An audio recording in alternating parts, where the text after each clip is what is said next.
Yes, so we'll just quickly look at the previous topics, and then some MCQs are also there that we will try to solve. Okay, ma'am.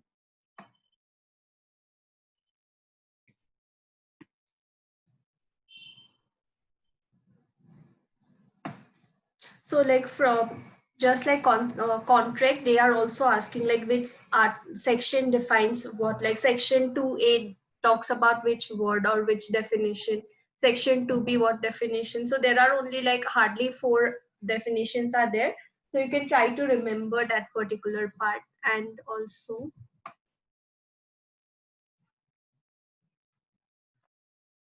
the first type of relief that we saw is regarding recovery of property. It talks about both movable and immovable property. For immovable, we have 2 sections for title and also for possession. A person is not the owner, but he is having possession of that particular property. And for movable property, it may be trustees or baileys, etc., who can file a case just like the owner. And also, if something is delivered to a person for a certain period, he has a liability to hand over possession to the person who is entitled to immediate possession.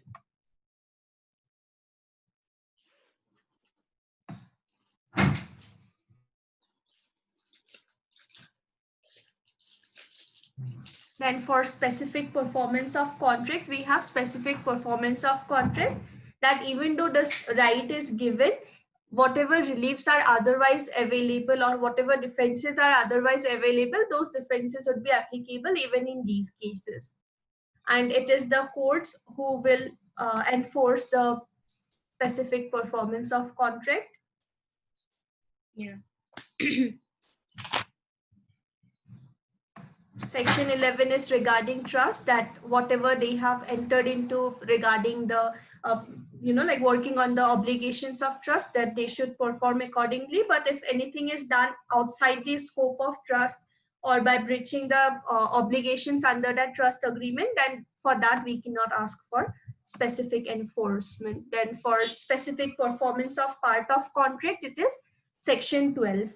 There are 4 sub clauses. Clause 1 is talking about the general rule that there can be specific performance even for a single part of the contract also.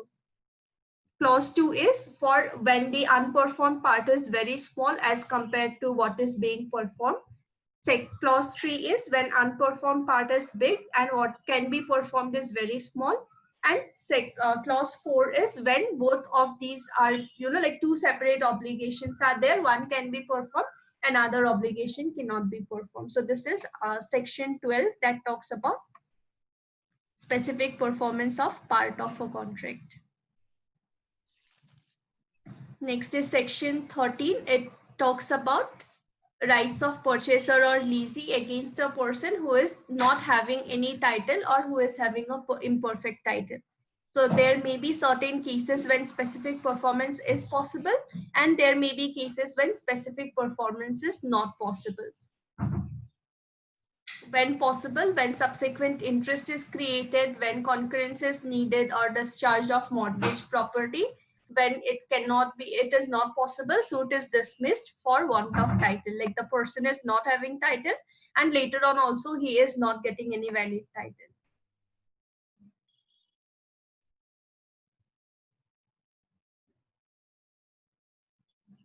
Okay, so these were the topics that we discussed. So there are some MCQs that we can try to solve. Okay, so these are the questions. 1st March? Yeah, 1st March 1964. Section 2A, obligation. Yeah, section 2A, obligation. To be granted only individual civil rights. Individual civil rights, yes, the first one. And not for enforcing personal laws. Section 6. Section 6, yes. Section 7 talks about recovery of movable property. Yeah. Mm. So 5 and 6 is for immovables. 7 Yeah. and 8 is for immovable. Trust is defined under section 2C. Trust defined under 2C of the same meaning section dash of the Indian Trust Act. 3 itself. Yeah, it is section 3 of the Indian Trust Act. According to section 6. 6 months? Yeah, it is 6 months. So in case a tenant or someone is applying, it would be 6 months. Otherwise, if it is the owner, it would be normal 12 years only. Yeah. Section 6 prohibits that dash shall lie from an order. There can be no appeal. Yeah, there can be no appeal. Section 6. Section 13. Section 13. 14. Yeah, section 14.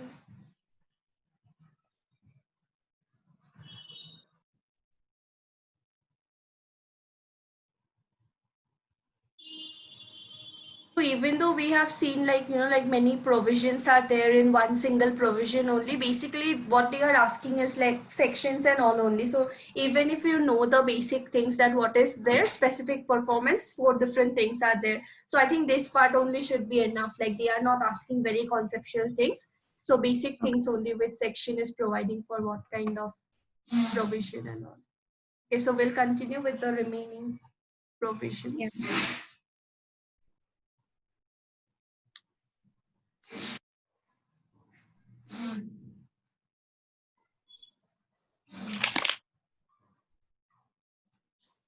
Okay, so again, specific performance of contract only. Under that, we are having separate headings. So this is contracts which cannot be specifically enforced. Now, there can be certain situations because of some reasons or because of the type of contract itself. It may be something which cannot be specifically enforced. So these are few sections that are talking about contracts which cannot be specifically enforced. The first thing that we have is contracts not specifically enforceable. Now, these are certain types of contracts which may not be specifically enforceable because of the situation or because of the type of contract or maybe many other things. So there are 4 different situations that are mentioned under which a contract cannot be specifically enforced under section 14 of the Act. So what are these 4 different things? Firstly, it is saying about substituted performance. Secondly, continuous duty. Thirdly, professional qualification. And lastly, contracts of determinable nature. So these are the 4 things where a contract cannot be specifically enforceable under section 14 of the Act. So what is substituted performance? Substituted performance is basically explained under section 20, what would be the process and everything. So we will discuss that part anyways. So basically substituted performance means from someone else, the person has already got the work done. So in that case, what happens is that later on, again, there cannot be a case for specific relief because the work is already been done by someone else. So it is substituted performance has been obtained under section 20 of the Act. So in such cases, there cannot be specific performance again. For example, if we take that same example only, school made a contract with a vendor for supply of fabric and also to get the clothes stitched. And also in case any alteration is needed, then that part also would be done. But tailor left the job before delivery. So what they cannot perform is that they cannot get done the alteration part. So if what the school has obtained substituted performance, so if school goes to the court, files a case and asking for specific relief, and the vendor actually gives someone else, like gets the work done with someone else. So in that case, what happens is that the school again cannot file a case for specific relief, specific performance of this. Why? Because he has obtained substituted performance. That means even though it was not the vendor could not get it done, maybe he has obtained substituted performance. He got some compensation from the vendor and later on got the alteration work done from someone else under a separate contract. So in that case, what he cannot do is that he cannot again ask for specific performance because he obtained for substituted performance. So what is substituted performance?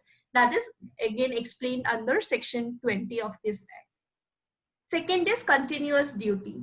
Again, what happens is that when a case goes to the court would see the matter and then accordingly say that, okay, fine, like this you can perform this particular, like provide specific relief.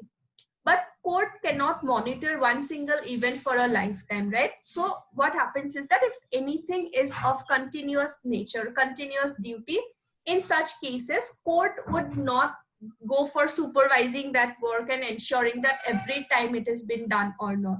So if there is any contract where the duty is of a continuous nature, that not like one time the person has to do something, but he will have to, like repeat that particular thing. So in such cases, court can say that we are not able to provide specific relief in this case. So there was this case also. What happened in this case is that this particular company, Engineering Works, they were having a telephone, but it used to get disconnected, some problem, this problem, that problem. So what happened is that they had to pay bills anyways, but half of the time the phone was not working. So they filed a case in the court saying that, like many things they said that whenever the phone is not working, then you should not charge my, like a bill for that particular duration. It should be working properly. It should be this, that.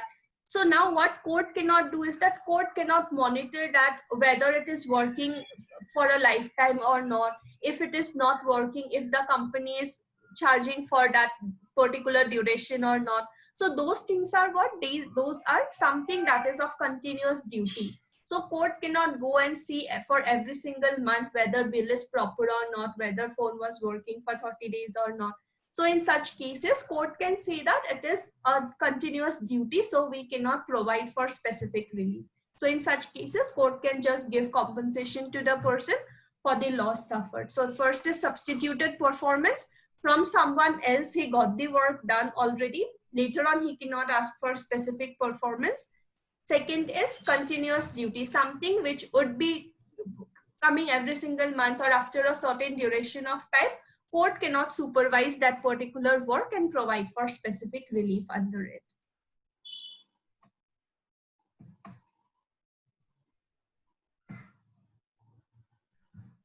Third is any contract where personal qualification of parties are involved. So what court cannot do, for example, if a writer entered into a contract with a publisher that he will write a book and get it published from that particular publisher.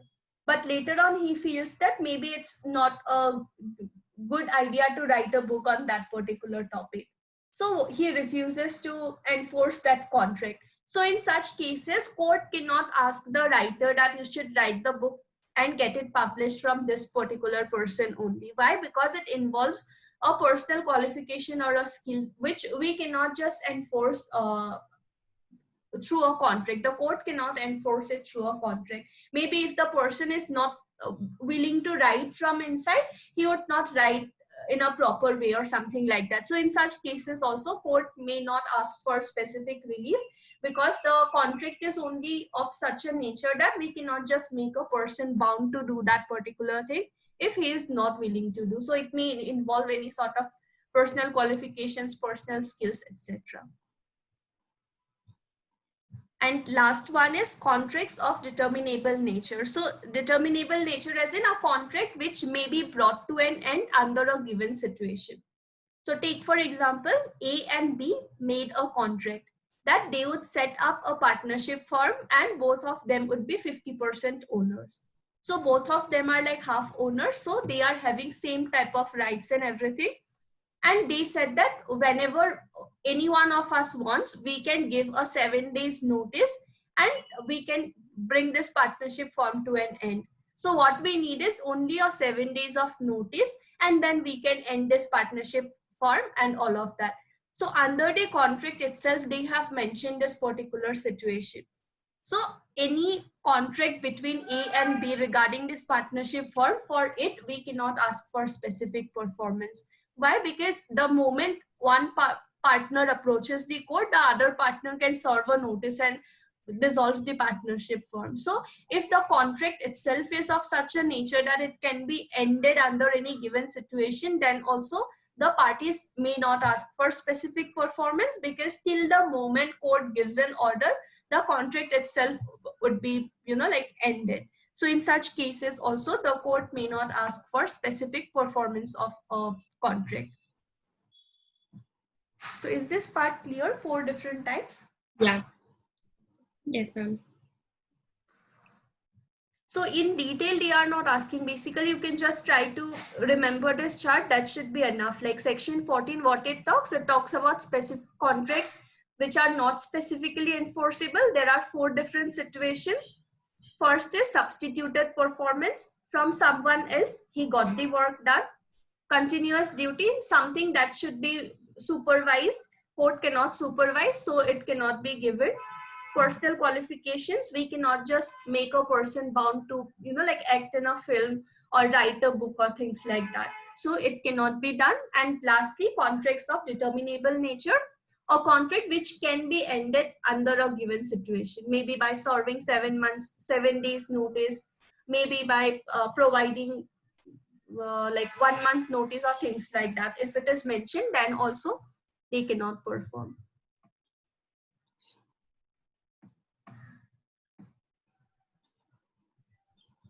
And these cases and all are not being asked for specific relief. This is only for understanding purpose. If you want, you can read also. These were the things that were asked. But what happens is that court needs to supervise whether it is being done or not. So every month court cannot do, so they did not provide for specific relief in this situation.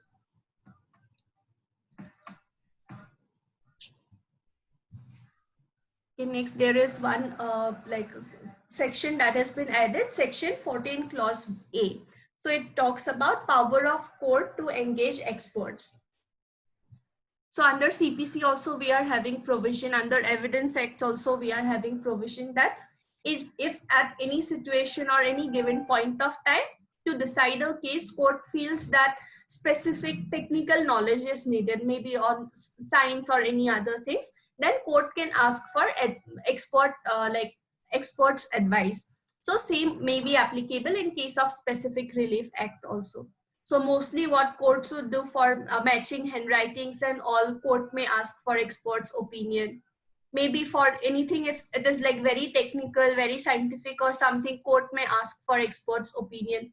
So similarly for Specific Relief Act also, if a case comes before the court where like knowledge of an expert is needed, court cannot just take a decision on that matter, and in such cases court may engage experts also.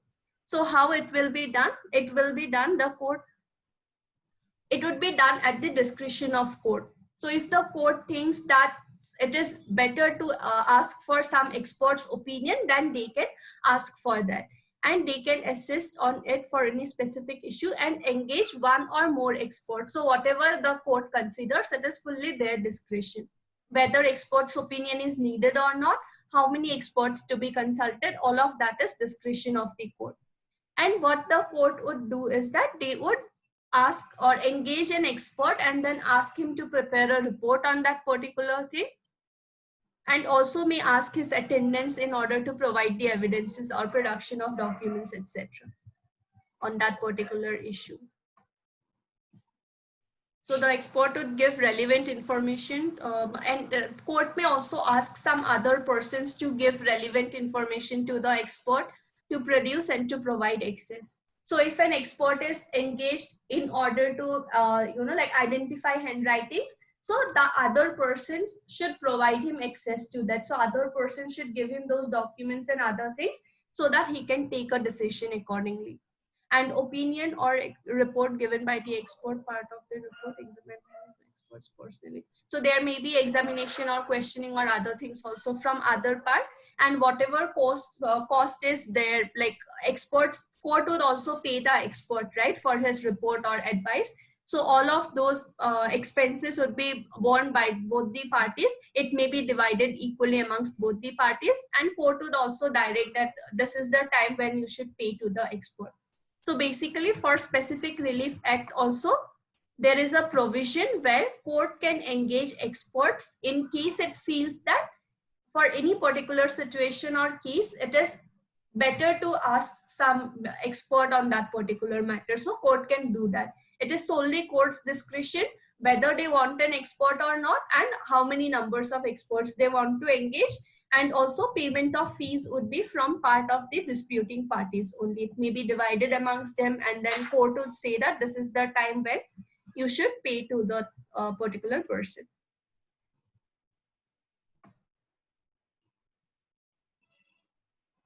This part is clear, right?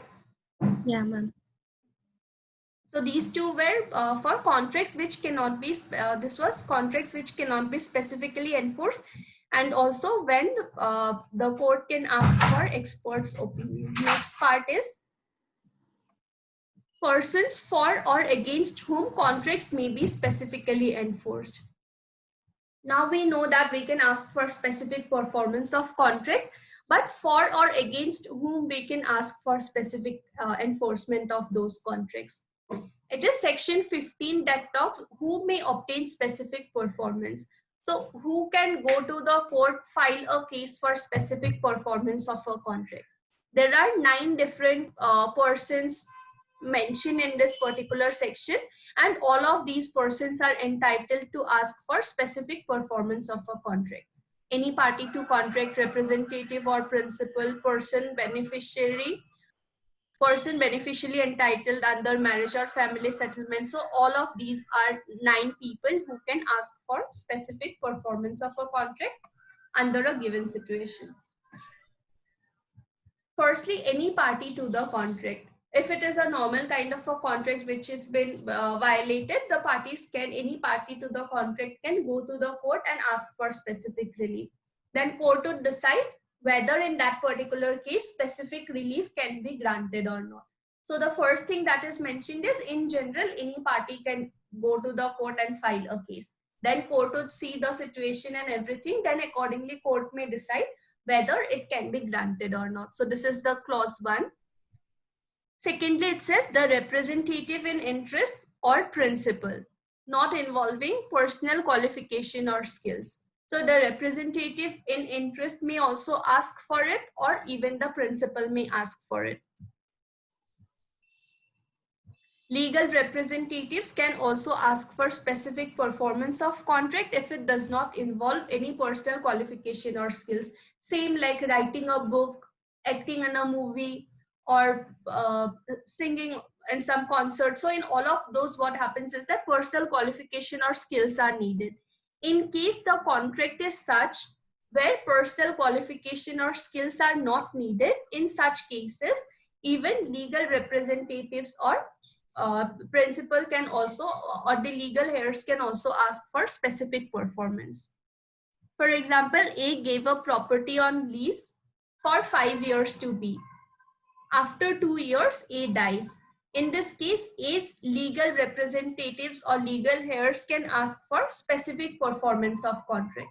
So if A gave a property to B on lease for 5 years, after 5 years, B has to vacate that particular property.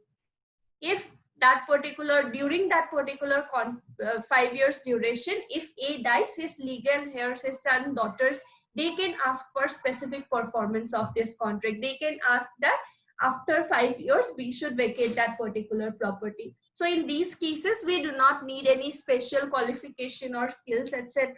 So even legal heirs can ask for performance of that particular thing, or his agents or other things.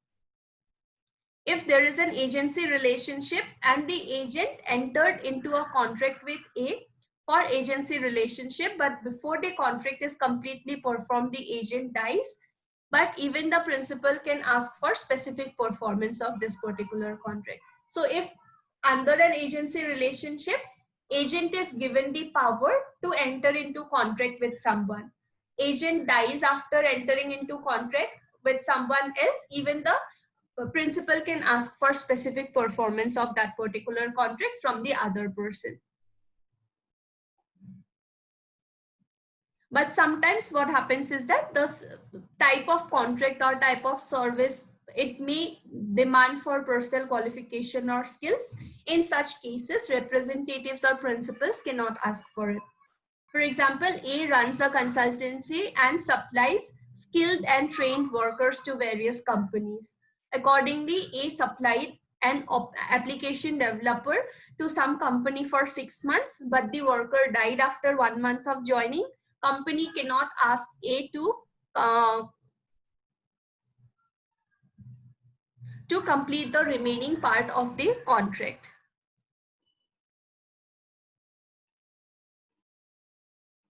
So what happens, it is only an agency who is just providing skilled employees. The person who is running the agency, he is not having that particular knowledge of developing an application. So company cannot do what? Company cannot ask him to ask him for specific performance of the contract. So basically, even representatives or principals or legal heirs or other persons can also ask for it, unless and until personal qualification or skill is not involved. If it is involved, they cannot ask. Otherwise, they can ask for performance of that particular contract. If agent dies after entering into a contract, principal can ask for it.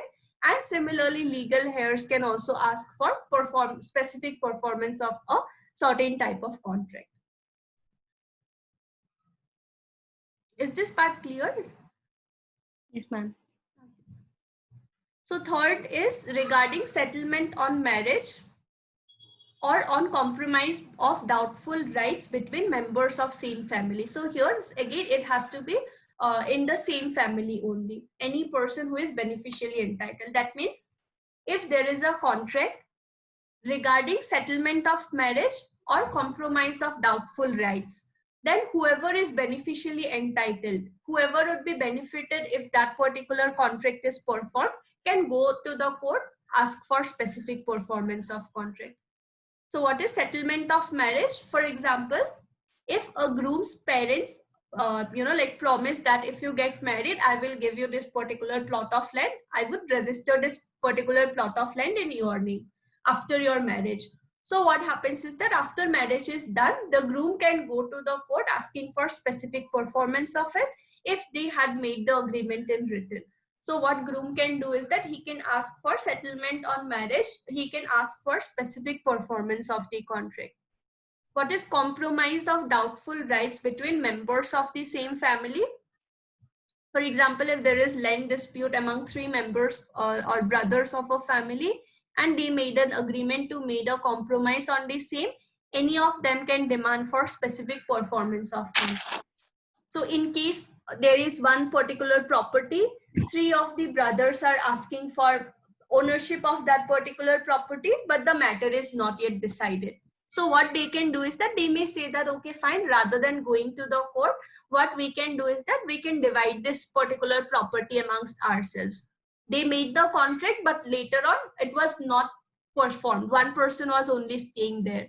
So what they can do is that any of these brothers can go to the court asking for specific performance. Basically, whoever would be beneficially entitled, whoever would be benefited if that particular contract is performed, they can go to the court and ask for specific performance. It may be with regard to settlement of marriage or also compromise of doubtful rights between members of the same family. That means rather than going to the court, they just made a contract amongst themselves that this is how the property would be divided amongst us. So for enforcement of that also, they can go to the court and ask for specific enforcement of it. But it should be again in written only. So just like we studied in Contracts Act also, right, that if there is a kind of contract made amongst family members, it has to be in written. If just like that a person says that, okay, I'm going to give all my property to you, that would not be enough. It has to be in written, showing interest of the person. So similarly, here also it should be in written only. Next is when the contract has been entered into by a tenant for life in due exercise of his power, the reminderment. Now, what is reminderment and what is tenant for life? For example, A is having a property and he decides to give that property to B as a tenant for life. Tenant for life means till the time you are alive, you can live, like stay in this particular property as a tenant. So what A did is that he gave his property to B, saying that you can stay here till you are alive as a tenant and pay a certain amount of rent. And after B's death, what happens is that the property would be transferred to C. So what A is doing is that you can stay here till you are alive. Once you die, the property would be transferred to C. So C would be the reminderment. That means when the other person dies, it would go to C automatically. So in these cases, C can also file a case when C can ask for specific performance of any contract that B has entered with someone in case B dies. For example, A gave his property to B as a tenant for life, and he also had some rights to make contracts and other things with reference to the property. B made a contract with someone with regard to the property, and he died before the contract was performed. So in this case, C can ask for specific performance of the contract because he is ultimately entitled to this particular property, right? So the reminderment would also be entitled. Reminderment basically would be to whom the property would ultimately go. Before that, they might say that this would be enjoyed by this particular person or things like that, but ultimately it will go to you only. So that person would be reminderment. Is this clear, C and D? Yes, ma'am. Next is like E and F are same only. E is saying revisioner in possession and F is saying revisioner in reminder. Now these two were applicable till 1973 until we had the Hindu Women's Right to Property Act 1937. So what happened previously is that, for example, if there are two brothers, A and B, A is having his wife and B is having a son. Now, before this particular act came into force, women did not have right to property, right? Hindu women did not have right to property. So, for example, there are these two brothers, A and B. Both of them are living in the same property. A is having a wife, B is having a son. A died in 1920, B died in 1919. So after death of these two brothers, the property would go to their legal heirs. But wife cannot hold the property. So what happens is that ultimately his son would be the owner of this particular property. But wife can stay and enjoy this property till she is alive. But it cannot be in her name. So what happens is that in this particular case, if A dies and B also dies, after A's death, his wife can enjoy the property and stay there till she is alive. Once she dies, the property would be transferred completely to the son. So B is what? He is revisioner in reminder until the wife is alive, and he becomes revisioner in possession once the wife dies. So he is revisioner in reminder, reversioner in reminder. That means till the time she is alive, she can stay there, she can enjoy the property. Maybe she can also enter into contracts with someone. And after she dies, what happens is that he would get complete possession of that property also. So reversioner in possession he would become. So these are the two things that clause E and F is mentioning. E is mentioning about reversioner in reminder, F is mentioning about reversioner in possession. Now in both the two cases, the son also has a right to ask for specific performance in case a contract is entered into by the wife. So a reversioner in possession where the agreement is a covenant entered into with the predecessor of the titles benefit. So before her death also, if before her death also, if she enters into a contract with someone, for performance of that, he can ask for, or he can file a case for specific performance. For example, the wife entered into a contract with some tenant that you can stay in this property for 11 months and pay 15,000 rupees rent. So even the son can go and demand for that particular rent or ask to vacate the property. Similarly, reversioner in possession.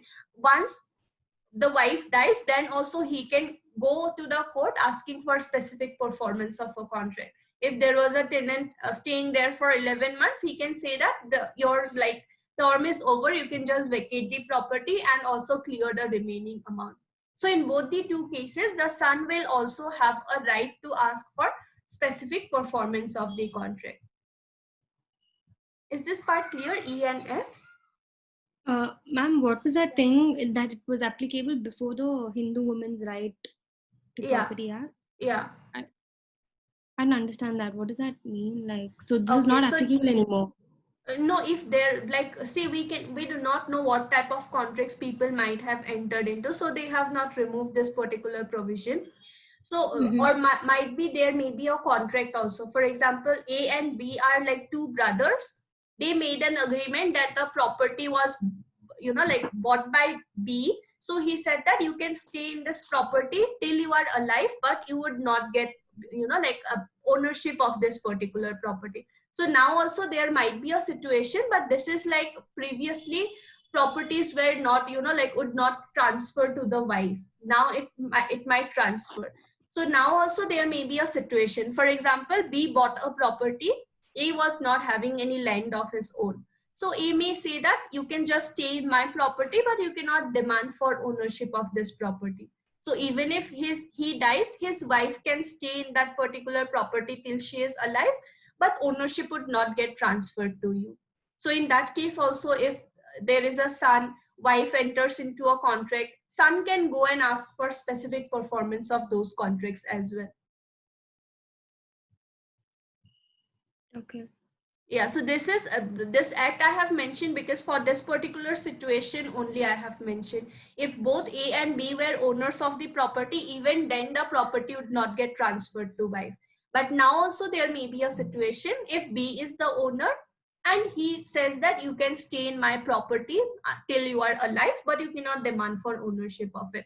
In such cases also the situation may be same only, that uh, the son can ask for performance of the contract even when wife is alive and after she dies also. So these are the two situations: reversioner in remainder and in possession. In possession would be after death of the person who entered into contract, and this would be when the person is alive. Then also he can ask for performance because ultimately the property would go to him. So he can ask for performance of any type of contract that the person has entered. So now there is another clause that is added, clause FA and G. Again, FA and G are similar only. FA is regarding limited liability partnership and G is regarding company.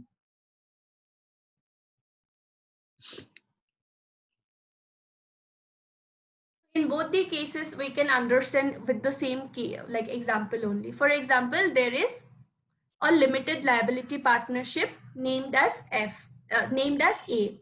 So A is a limited liability partnership and it made a contract X. But what happens is that it amalgamated with some other limited liability partnership firm. So what they did is that basically A and B joined together and they decided to open a new limited liability partnership C. So in this case, what happened is that before they joining with B and forming a new partnership, A had entered into a contract called as X.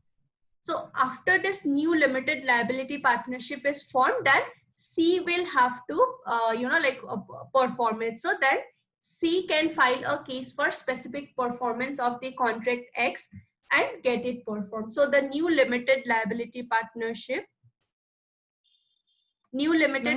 partnership can ask. LLP? Hello? The definition of LLP? Okay, limited liability partnership. 1 second.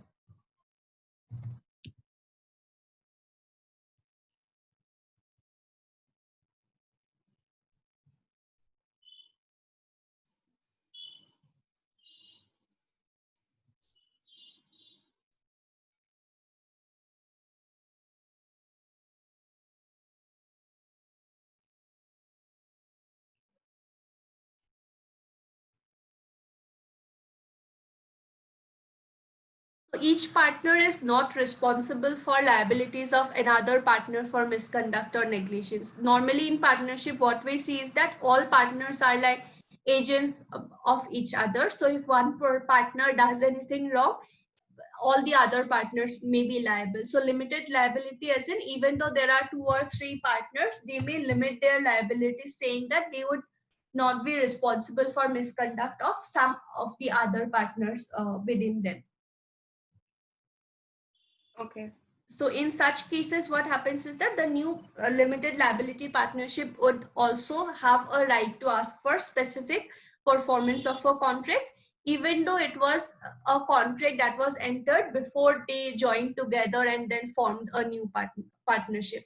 So same would be applicable for company also. If there are 2 different companies, they joined together and before joining only they had made some contract, then also the new company, like in the name of new company or new partnership, what they can do is that they can ask for specific performance of the act. So just because they join with someone else and then form the new entity, it does not mean that the other party is free from their obligations. They can still ask for specific this thing,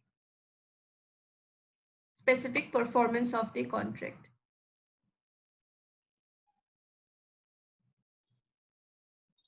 Next is when the promoters of company. Okay, so this is like before company is registered. Before that, only if a contract was formed, then what happens? So if the promoters of company have before incorporation entered into a contract for the purpose of the company, so it should be always for the purpose of the company, then such contract is warranted by the terms of incorporation. So what happens, for example, like there are like 3 people who decided to like start a company, and before the company is registered or it is incorporated, what they did is that they made a contract with someone for the purpose of this company. But obviously, because company was not even incorporated, they cannot make the contract in name of company. So what they did is that for that moment they mentioned their own names only as parties to the contract. But later on, when company was formed, they want to replace it with name of the company. So in that case also they can do that. They can just communicate the matter to the other party, and if it is accepted, then it will be done. For example, if there are promoters of company make a contract with a person before incorporation of the company, and after company is incorporated, the liability, they want to shift it to the company. They want to make the company a party to that particular agreement or the contract. So they communicated the matter to the other party also accepted it. In that case, the specific performance of contract may be filed in name of the company. So in name of company, they can ask for specific performance, even though initially it was filed, the agreement was between, like individual persons only. Like if promoters made a agreement to buy raw materials from X, they just made an agreement that we are starting a company, we would be needing raw materials, and they did it accordingly. After the company is formed, they want to just replace their names with name of the company so they can communicate the matter to the other party and get it done.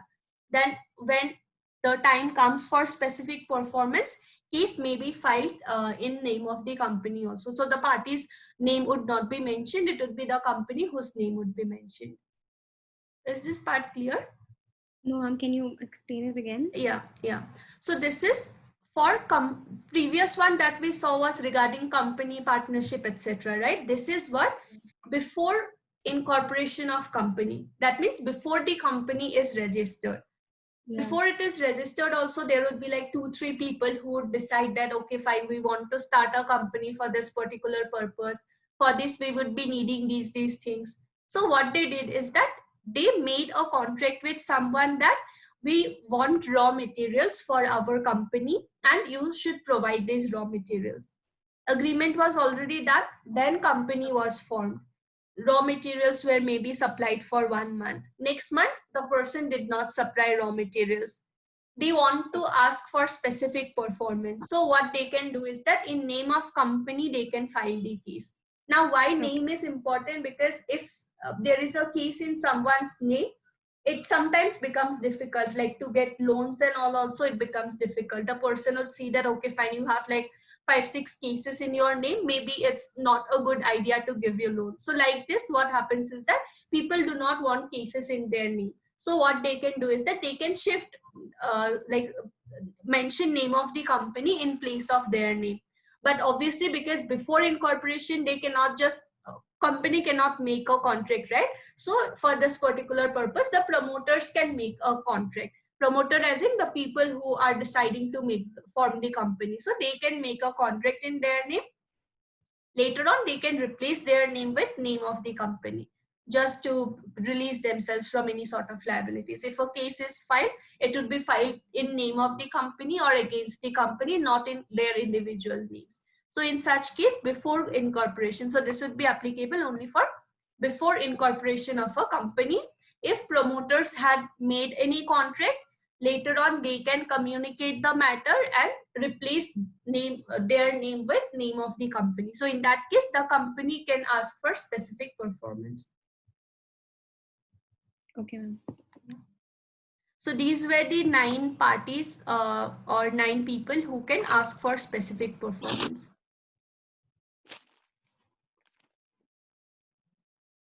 So these are the 9 people. This is in case of normal general things. Any party to the contract can ask for specific performance. Representatives or principals can also ask. If the other party dies just after entering into the contract is unperformed. And what happens is, for any contract where personal skill or qualification is needed, those cannot be performed. Otherwise, general things, they can ask for specific performance.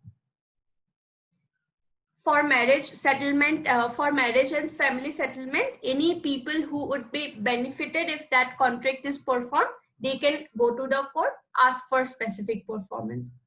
Reminderment, if a property is transferred to someone for life to enjoy, and then it will eventually get transferred to someone, that last person is reminderment, he can also ask for specific performance of contract.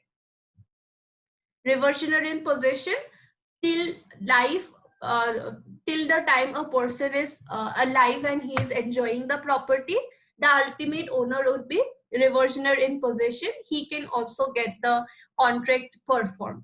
Next is reversioner in remainder. Once the other person dies, then also he can go and ask for specific performance of the contract. Because if there was a contract for lease or something like that, he can go and ask that, okay, 5 years term is over, now you can just vacate the property and clear the pending dues or anything that may be there. So he can also ask for performance.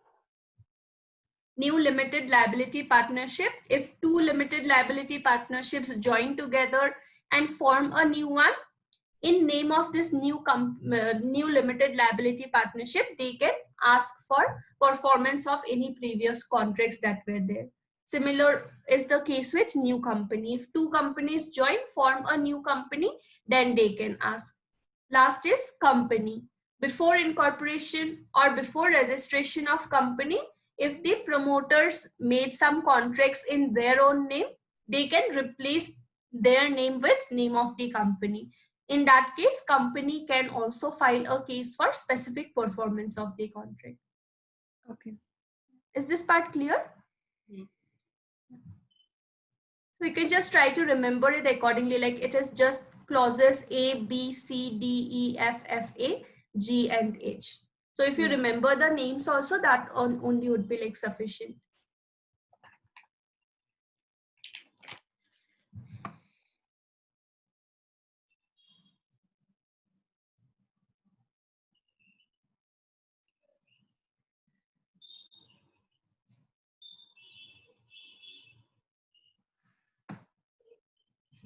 Next is personal bars to relief. So this is also something that we saw, right? Sometimes a contract may not be specifically enforceable under section 14. Now here what happens is that the contracts are of different nature. Sometimes the person has obtained substituted performance. Sometimes it is of continuous duty. Sometimes it needs personal qualifications. Sometimes the contract is of determinable nature. So what happens is that all the things are included here. But in case of the other section that we have, in case of section 16, what it is personal bars to relief. That means the person has done something because of which there is a bar on asking for specific relief. That means it is personal bars to relief. It is not because of the nature of the contract or because of how the contract was formed or anything like that. It is because the person has done something that makes him incapable to ask for specific relief under this act. So there are three different things or three different situations where there may be a personal bar. That means the person has done something under any of these three things and the person cannot ask for specific relief under these situations. What are these situations? Firstly, substituted performance. Second is incapable of performing. And thirdly, fails to prove readiness. Now again, these are like clauses A, B, and C. So you can remember the table only. Yeah, so these explanations are only for understanding purpose. It would be enough if you remember. Section 16 is what? Personal bars to relief. There are three situations: substituted performance, incapable of performing, and fails to prove readiness. Yes, ma'am. So again, substituted performance is same. It is given under section 20 that we already discussed, right? That from someone else, the person has already got the work done. So later on, he cannot ask for specific performance. So that means what? It is a personal bar, right? The person has done something that makes him incapable of asking for specific relief. The person himself went to the court asking for substituted performance, got it done, so he cannot ask for specific relief. So this is a personal bar, the first one that we have under clause A.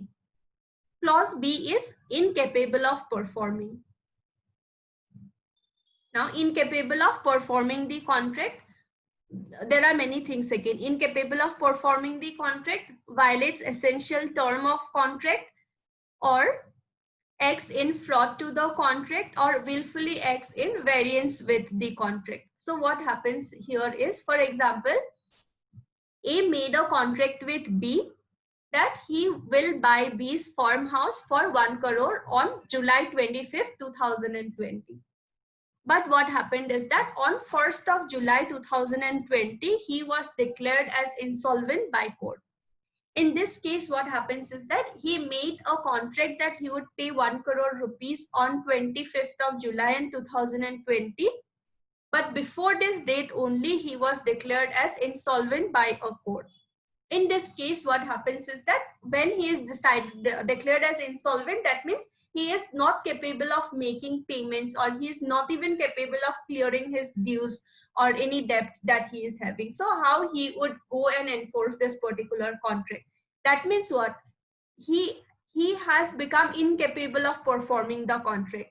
He cannot pay this much amount of money to buy the farmhouse. So that means what? The person became incapable of performing the contract. So the other party did not know about this particular judgment, court's judgment that has come.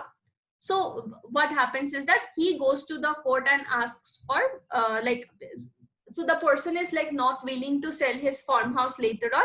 He just gave a letter informing that.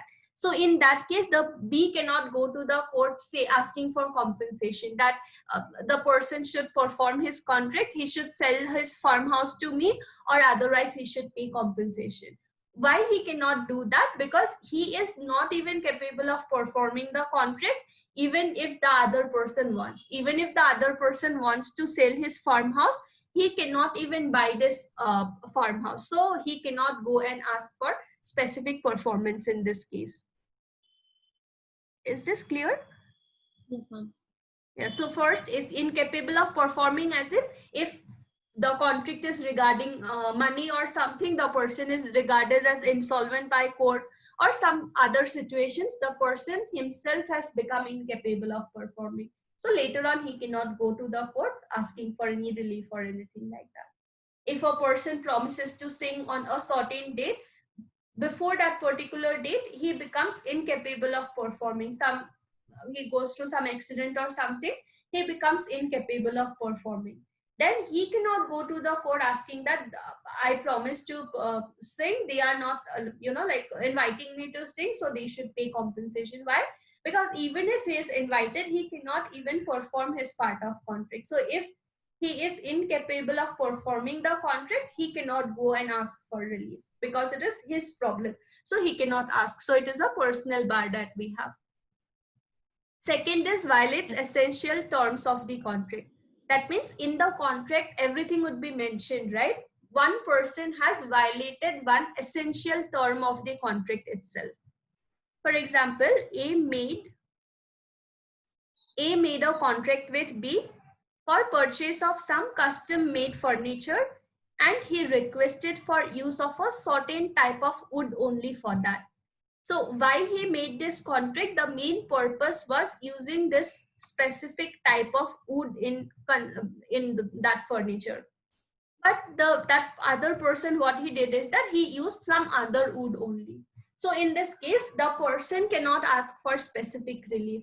The person who made those furniture, he cannot ask for specific performance. Why? Because he violated one essential part of the contract. He was clearly directed to use this specific type of wood only. It was not used. So later on, he cannot ask for specific performance. He cannot make the person bound to buy those furniture with some other wood. So this is like violating some essential term of the contract.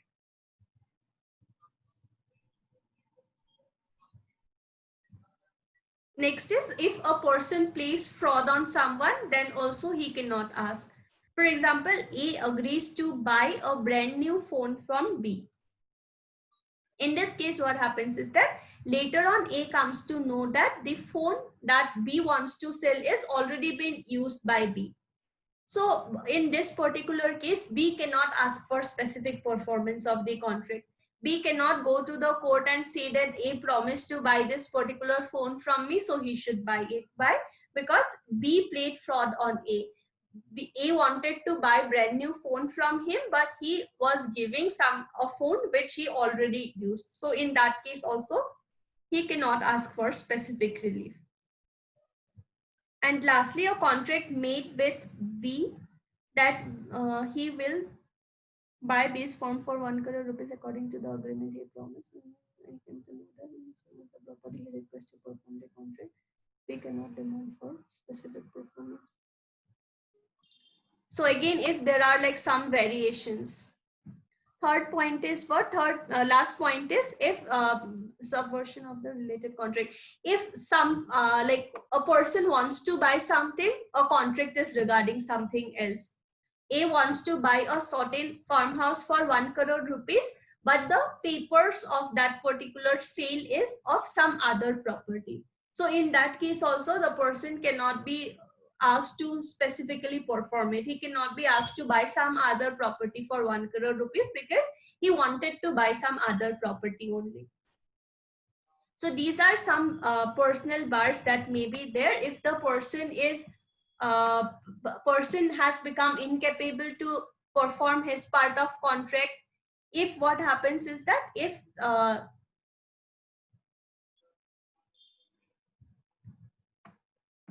the person becomes incapable, if he is not following like one of the essential terms of the contract, if he is trying to play fraud on someone, if he has like willfully made some changes in that particular contract, in such cases, again, it would be a personal bar. The person cannot ask for specific performance of this particular contract. Is this part clear? Point B? Yes, ma'am.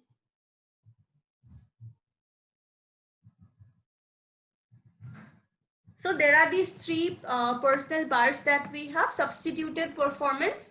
If the person has obtained substituted performance under section 20, he cannot ask. He becomes incapable of performing, trying to play fraud on the other person, trying to change the main main thing in the contract, and he has violated an essential part, in such cases he cannot ask. And lastly, fails to prove readiness.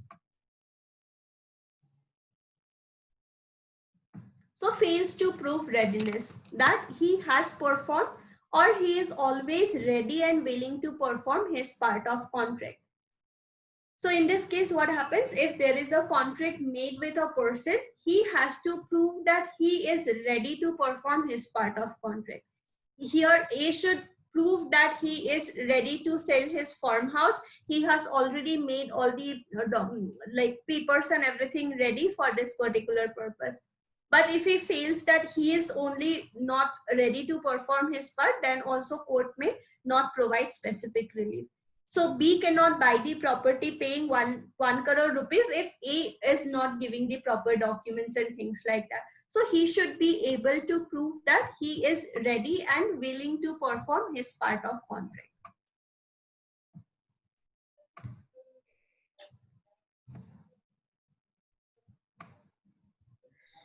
(16) is clear, right? Yes, ma'am.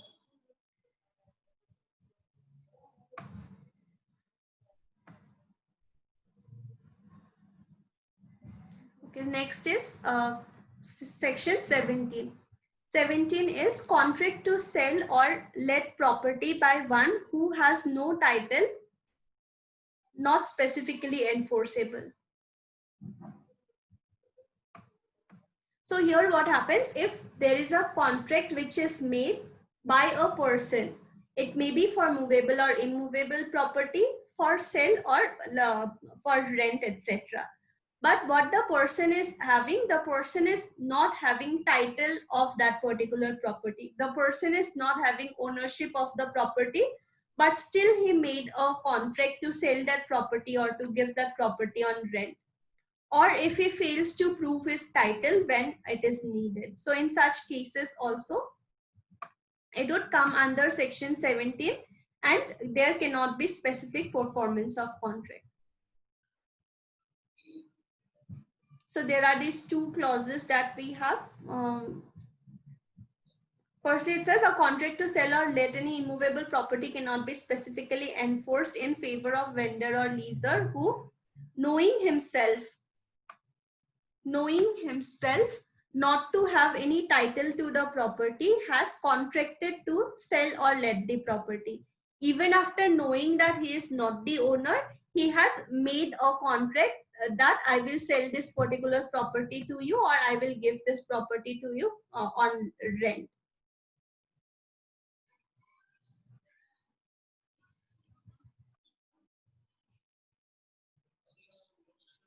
So in such cases, what happens is that later on he cannot go to the court and say that this person promised to buy this plot of land from me for 20 lakhs, but now he is not buying it. So court would not provide specific performance because he is not even the owner of this property and he do not have any rights to enter into such contracts. Second is who, though he entered into contract believing that he had a good title, cannot prove. So sometimes what may happen, a person, maybe he is having a thought that I am only the owner of this property. He made a contract with a person. But later on, when court demands, he fails to prove his title. So when making the contract, he thought that he is only the owner. But when court demanded for proving his ownership on that property, he failed to prove that before court. So in such cases also, court would not enforce the contract. Court would not ask the other party to pay the rent or to pay the amount and then buy that property from the other person. So it may be two situations. If the person is not having ownership, or if the person is having ownership maybe, but he is not able to prove it in court. So in court also, the person has to prove that he is the owner, he is having all rights to enter into contract. So it may be applicable for both movable and immovable property. Is this part clear, section 17? Yes, ma'am. Okay. So these were the some topics. So you can just try to remember the chart. That should be enough for answering like objective type questions. So contracts for sale or letting property. It may be movable or immovable property. Maybe one person wants to rent his give his car on rent. So in that case also, if he is not the owner or he fails to prove his ownership, the contract may not be specifically enforced by court. That is section 17 of the Specific Relief Act. Section 16 is talking about some personal bars. Personal bar as in the person has done something because of which there are some restrictions put. Maybe the person has obtained substituted performance. Maybe he himself became incapable of performing the contract. He tried to play fraud. He missed one of the important clauses of the contract, or he just tried to change the contract itself. Or if he fails to prove his readiness, that he was always ready to perform his part, if he fails to prove that, then also court may not provide specific relief under that particular given situation. The next one is talking about who all can ask for specific relief. So there are 9 different persons or 9 different types of entities that are mentioned who all can ask for specific performance of contract. That is given in these clauses A, B, C, D, E, F, F, A, G, and H under section 15 of the Act. Next, section 14 clause A is talking about asking experts' opinion or reports from them. So it is depending on discretion of the court. If court thinks that it is better to ask for experts' opinion, then they can ask for it. They can engage any number of experts that they want, and the payment of experts would be done by the disputing parties. Court would provide directions regarding payment of that. Then section 14 is regarding contracts not specifically enforceable. Which all contracts cannot be specifically enforceable? This is the general thing that includes all the different types of contracts. If parties have obtained substituted performance, if it is of continuous duty, if it involves personal qualifications, if the contract is of determinable nature. If in the contract itself they have mentioned that this is how we can end this particular contract, by giving 7 days notice, by giving 15 days notice. In such cases also, court may not ask for specific performance of contract. So this part is clear, right? 14, 15, 16, 17. If the contract is of a determinable nature, why isn't it specifically enforceable? What if, like, even after giving a notice, they're not obliging the other party? Even after? Even so, suppose that. Yeah, so what happens, for example, they have just mentioned keep like after giving 7 days notice, we can just end this particular contract. So under the contract, they are no more liable, right? The contract has already ended. So why would court say that you perform your part of this particular contract? Because contract has already come to an end. So rather than providing for specific relief, it is better to provide compensation, because contractual obligations has already ended, and that too with a consent of both the parties only it has ended. So rather than asking for specific performance, the court can ask the other party to provide compensation, that you had not performed this particular part of the contract, so you can provide compensate accordingly. Okay, ma'am. Okay, so we'll continue with the remaining things, and also we'll try to see some MCQs for this particular part. Okay. Yes, ma'am. Thank you, ma'am.